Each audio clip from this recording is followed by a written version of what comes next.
Bonsoir, bienvenue dans le journal de TV78. Voici les titres de ce jeudi 4 novembre. L'édifice millénaire va se refaire une beauté. L'église Saint-Martin de Sartrouville va être rénovée.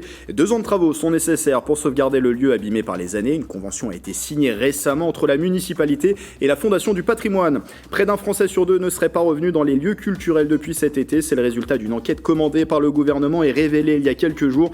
Qu'en est-il dans les Yvelines? Nous prendrons le pouls au Ciné 7 à Elancourt et au Théâtre Montpensier à Versailles. Enfin, la compétition fera son retour l'an prochain après 2 annulations. L'Open de France de golf se déroulera en septembre 2022 à Saint-Quentin en Yvelines. Information confirmée ce jeudi par la Fédération française. La dotation du tournoi sera en plus doublée. Focus tout à l'heure également sur le métier de restauratrice d'œuvres d'art, un métier passion, et nous avons rencontré justement 5 restauratrices à Versailles. Mais avant de développer ces titres, les suites de l'affaire du bébé renversé à Poissy. Pour rappel, le nourrisson de 4 mois a été percuté lundi soir dans sa poussette. Les faits se sont produits au niveau d'un passage piéton près de l'hôpital de la ville, au carrefour de l'avenue Lyotet et de l'avenue de la Maladrerie. Le chauffard à l'origine de l'accident a été condamné à 18 mois de prison avec sursis par le tribunal de Versailles. Annulation également de son permis de conduire avec interdiction de le repasser pendant 1 an. Sa voiture confisquée. L'homme avait d'abord pris la fuite avant de se rendre à la police quelques heures plus tard. Son permis avait déjà été suspendu à plusieurs reprises et une annulation également pour son permis de conduire. Le petit garçon, lui, va mieux. Il est sorti de l'hôpital Necker où il avait été transporté en urgence. Je vous en parlais dans les titres, l'église Saint-Martin de Sartrouville va être restaurée il y a quelques jours. Une convention en ce sens a été signée entre la municipalité et la Fondation du patrimoine. Un partenariat pour financer une partie du chantier. 2 ans de travaux sont nécessaires pour redonner un second souffle au bâtiment abîmé par le temps. Justine Brasier. Monument historique de plus de 1000 ans d'âge, l'église Saint-Martin de Sartrouville va se refaire une beauté. Une convention a été signée mercredi 20 octobre entre la mairie de Sartrouville et la Fondation du patrimoine. Elle acte le lancement officiel d'une collecte publique pour la reconstruction du clocher, un clocher particulier qui nécessite d'être repris intégralement. C'est le seul clocher octogonal d'Île-de-France qui a été construit à l'époque comme ça, et donc il y a un problème de joint entre l'ensemble des pierres qui constituent le clocher. Donc il va falloir le démonter entièrement et le remonter à l'identique. Donc c'est un travail important, dont un budget important, et la Fondation du patrimoine est à nos côtés. On s'engage à partir de cette convention à mettre les moyens de la Fondation pour faciliter cette collecte, la rendre optimale, faire en sorte qu'il y ait un maximum de dons qui arrivent pour permettre la meilleure effection possible. Face à un problème de sécurité, le coup d'envoi de 2 ans de travaux sera donné début novembre. Une restauration répartie en 3 phases. La première va durer 1 an. C'est les travaux sur la partie est de l'église, avec notamment la flèche et la reconstruction de la flèche à partir du tambour. Ensuite, la phase 2, c'est donc le reste des façades, avec la restauration complète des façades, des contreforts, mais également de la couverture et de la charpente. Les 4 derniers mois de travaux, donc c'est la phase 3, c'est les travaux intérieurs, avec un remplacement de parquet attaqué par de la vrillette, et le renforcement et l'extension de la tribune en vue de la réception d'un orgue. Le plus gros des travaux, la reconstruction de la flèche à l'identique historique. On vient déposer toutes les pierres de la flèche et on va garder les pierres qui sont les plus saines. En fait, il y a certaines pierres qui sont détériorées, qui font moins de 10 cm d'épaisseur. Donc du coup, celles-là, on vient les remplacer par de nouvelles pierres. Montant des travaux, 3,5 millions d'euros. Et pour ces rénovations, ils exercent des métiers d'artisanat et de passion, ébénistes, peintres, tailleurs. Tous sont à cœur de transmettre un savoir-faire primordial pour la sauvegarde du patrimoine. Céline Charles est allée à la rencontre de 5 restauratrices d'art à Versailles. Dorure, encadrement, restauration de sculptures peintes ou encore de tableaux, l'Atelier du Soleil à Versailles assure depuis bientôt 30 ans le suivi des œuvres dans le temps. Sur place, elles sont 5 à redonner vie à ces œuvres. Les 2 gérantes ont repris la structure il y a 5 ans. Nous avons pour vocation de sauvegarder le patrimoine culturel et de le faire traverser encore plus les âges. À la fois, c'est un métier de tradition, mais il faut faire attention de ne pas non plus trop rester dans les traditions parce qu'on doit avoir un certain recul en fait en restauration. On va utiliser des produits qui sont facilement réversibles, etc. Appliquer un mastic, faire des reprises de déchirures, dissoudre une couche de peinture ou encore faire des retouches. À la fois historien, scientifique, artisan, ce métier pluridisciplinaire demande aux restaurateurs plusieurs compétences. On a quand même une solide base tout ce qui est matériaux constitutifs, avec tout ce qui est l'histoire de l'art, avec la physique, la chimie. C'est un condensé de tout ce que j'aimais faire, scientifique, artistique, manuel. Voilà, ça demande aussi des connaissances en histoire de l'art. Les formations sont sélectives, mais à la clé, c'est un métier passionnant et gratifiant qui est avant tout au service des œuvres.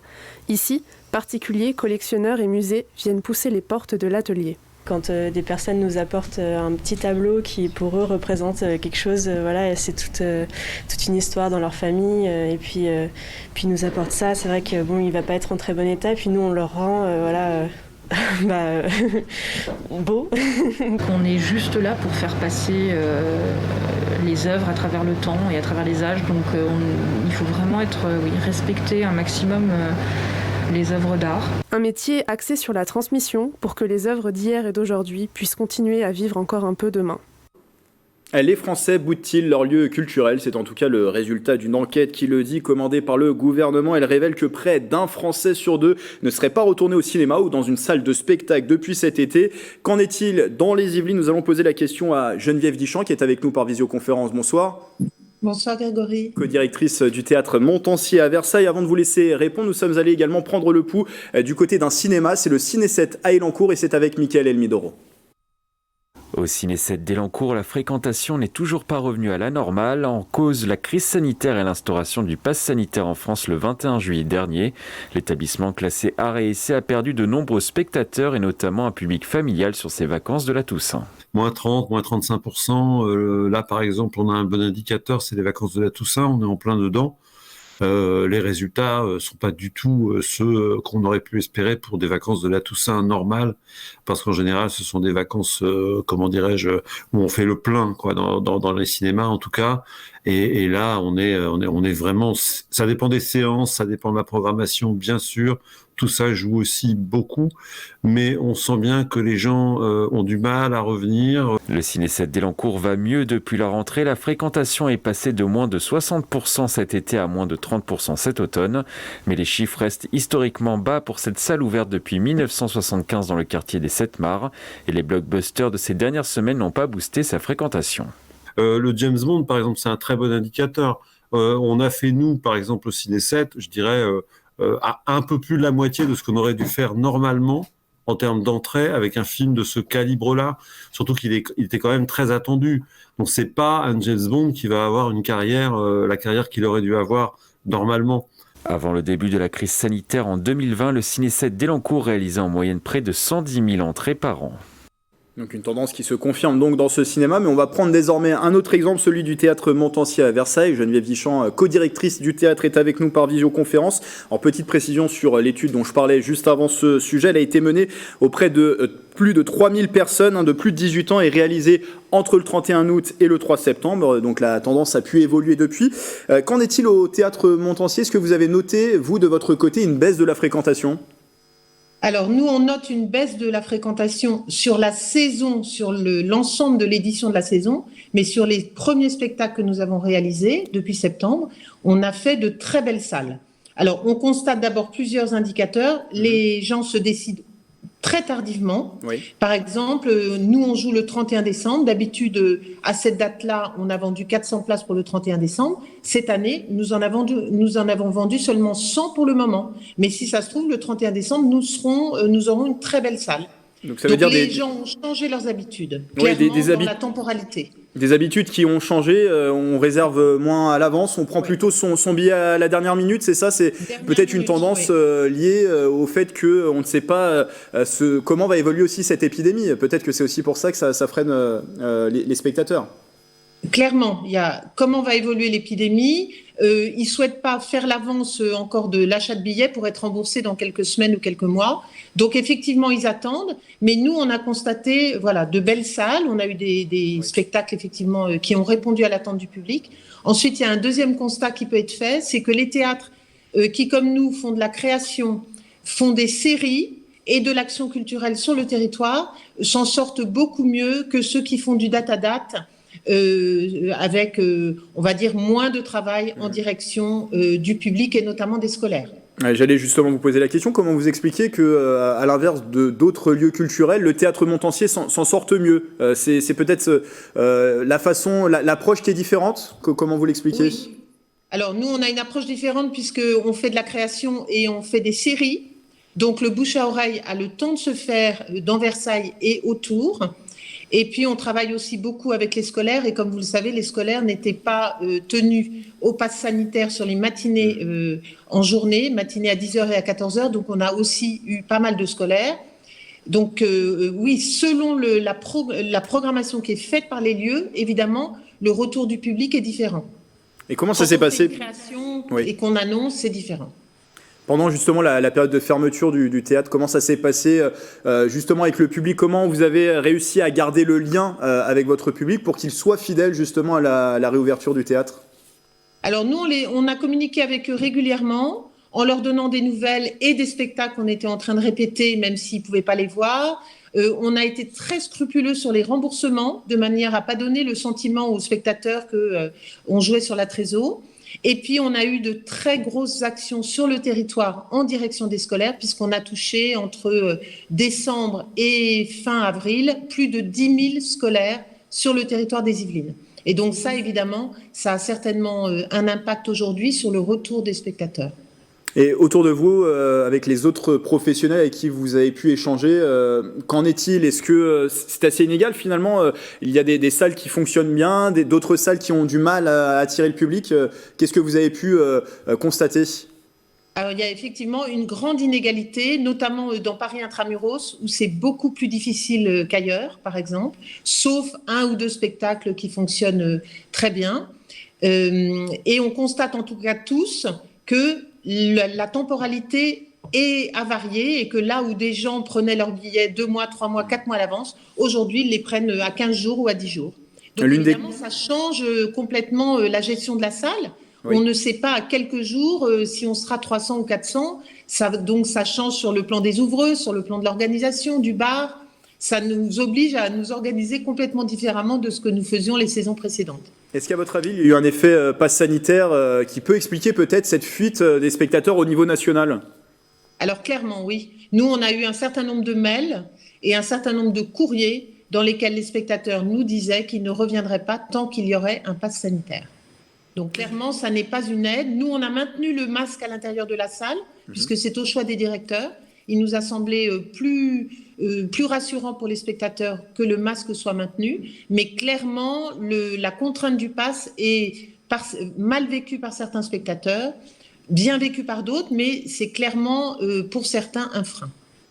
Alors plus inquiétant, 30% des personnes interrogées par l'enquête citée tout à l'heure affirment que leur fréquentation des lieux culturels serait probablement moindre qu'avant la pandémie. Est-ce que vous êtes inquiète pour les prochaines semaines? Est-ce que les perspectives sont bonnes? Est-ce que vous êtes plutôt inquiète?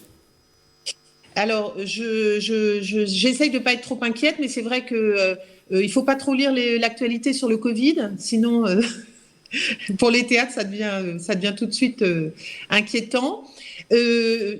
Moi, effectivement, si je prends l'état de billetterie jusqu'au 30 juin, je peux être inquiète parce qu'on est très, très en dessous de l'état où on était à la même date en 2019. Mais si je me réfère au premier spectacle, j'espère que le public va revenir au fur et à mesure des spectacles. Ce qu'il ne faudrait pas, c'est qu'il y ait, dans les semaines qui viennent, un nouveau coup d'arrêt ou alors des contraintes sanitaires beaucoup plus lourde que ce qu'on connaît aujourd'hui et qui là vraiment serait dramatique pour le secteur. Donc éviter de nouvelles contraintes. Et que faudrait-il faire à votre avis pour relancer la machine? Peut-être davantage de soutien au monde culturel, au monde de la programmation culturelle? Surtout, il faudrait arrêter de dire que les salles de théâtre, c'est des lieux dangereux. C'est ce qu'on a entendu pendant 18 mois, que toutes les salles fermées étaient des lieux très dangereux. Et ça ne peut pas ne pas avoir laissé de traces dans la tête d'un certain nombre de spectateurs. Les salles de théâtre ne sont pas des lieux dangereux. Le message est passé. Une seconde étude, je précise, sera réalisée en décembre par le ministère de la Culture. Elle a été commandée pour voir si justement cette tendance se poursuit. Mais on l'a compris, une tendance finalement assez inégale selon les lieux culturels. Merci Geneviève Vichand d'avoir été avec nous. Merci Grégory. À bientôt. Je rappelle, co-directrice du théâtre Montancier, c'est à Versailles.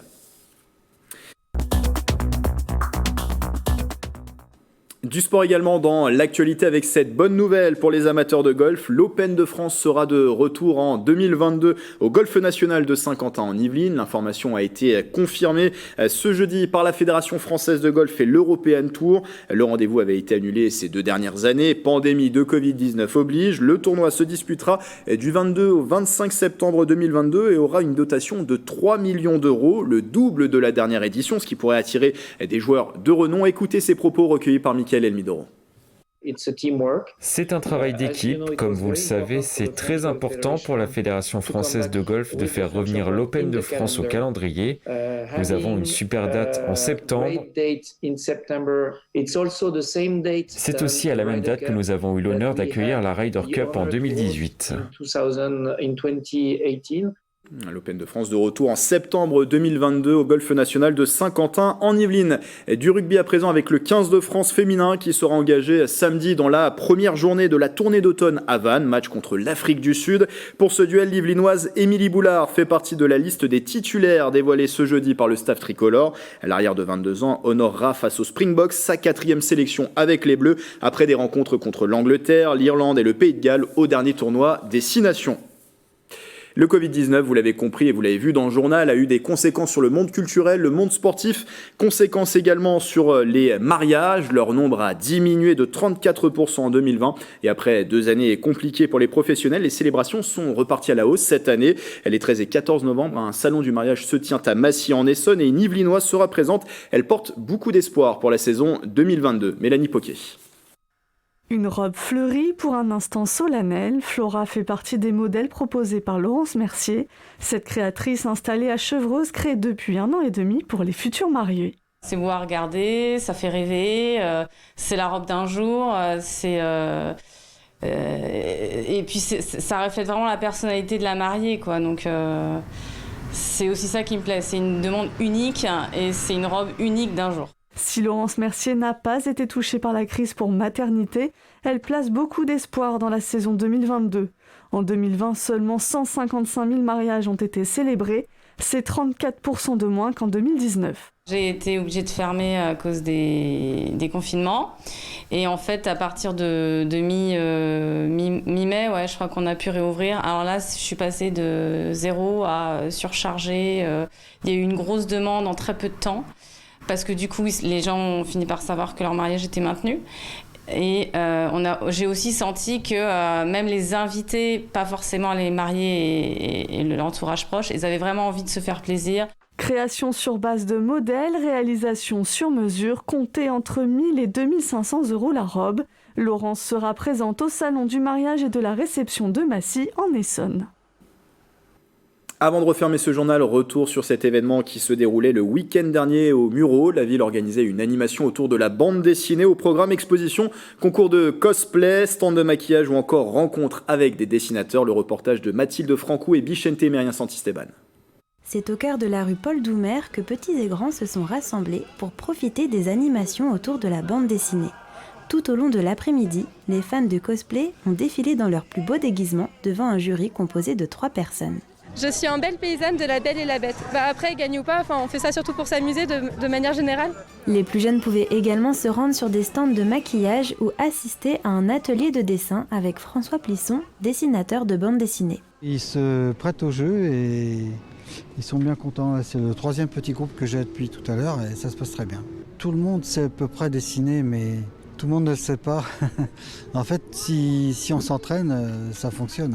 C'est comme le piano, le violon, faut pratiquer quoi. Et aimer ça. Pour l'événement, une partie de la rue Paul Doumer était piétonnisée, une expérimentation qui vise à redynamiser le centre-ville des Mureaux. Ça s'inscrit dans tout un programme qu'on lance sur 2022, où tous les 2 mois, la rue sera piétonnisée avec différents événements. Donc cette fois, c'est autour de la BD, mais il y aura la fête de la musique, il y aura le marché de Noël et puis d'autres événements qui vont venir. Et ça, tous les 2 mois, c'est une expérimentation. L'idée, c'est de voir sur 2023 ce qu'on fait en termes de piétonisation. Est-ce qu'on a une piétonisation permanente, par exemple, le week-end? Est-ce qu'on reste sur une piétonisation assez régulière, mais toujours couplée avec des événements? Voilà, c'est vraiment en cogitation chez nous. Un projet sur le long terme qui démarre plutôt bien, car malgré la pluie, les amateurs de la bande dessinée et du cosplay étaient au rendez-vous. Voilà, c'est la fin de ce journal. Merci de votre fidélité. Demain vendredi, vous avez rendez-vous avec le 7-8 Week-end, de l'actualité, mais aussi des idées de sortie pour bien terminer la semaine dans les Yvelines. Belle soirée avec TV78.